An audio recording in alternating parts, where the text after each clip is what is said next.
Today, I'm going to talk a little bit about Jean Donovan. But before I get to her, I'll give you a little background.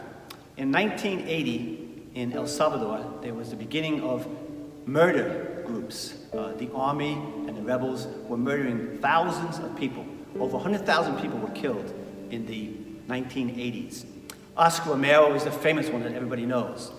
But there were three sisters, Ursuline's sister Dorothy Caso, Maryknow's sister Mara Clark, and Ida Ford, also Maryknow. Jean Donovan was a lay missioner. She had started with Dorothy in a parish program and then went down to El Salvador to help in a particular parish with the poor.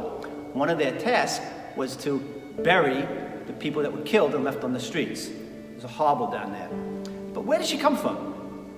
She was born into a conservative, Republican, upper-class family. The father worked for a company that supplied military helicopters to the government. And here she is working in a place of poverty among the poor with great danger. How did this happen? It was incomprehensible to her family and to her friends how she could do this. But she did. She provided shelter, food, transportation, and medical care for those refugees who were fleeing. If you want to see a more detailed story, you can see a movie called Roses in December. Her motivations, though, wavered back and forth. She didn't want to be a martyr. She really wanted to get married and then broke off her marriage just soon before she was actually murdered. She found a calling that engaged her body, her heart, her soul, and she couldn't explain why. But she didn't want to give it up. There was something that captivated her heart, her soul, her mind. And she wrote this to her brother not too long before she was killed. I am not up for suicide.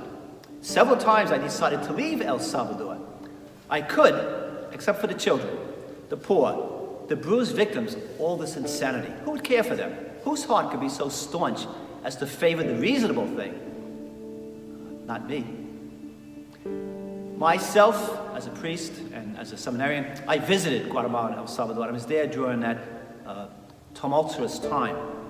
We visited three other missionary sisters who were marked for death. And when asked why they didn't leave, they explained in this way. We preached the resurrection of Christ. We preached him dying on the cross and rising. If we run away, we are saying we don't believe in the resurrection. And then what hope would the people have? Robert White was the ambassador to El Salvador. He had dinner with Jean Donovan and Dorothy Caso the night before they were killed. And 2 days later, when their body was found, it changed his life. He was so affected by what they had said to him in their life that he left the service of the government and has been working for years now in the Carnegie Endowment for International Peace. So why someone's called, where they come from, it's only the mystery of God. But Jean responded generously, faithfully, and with her life.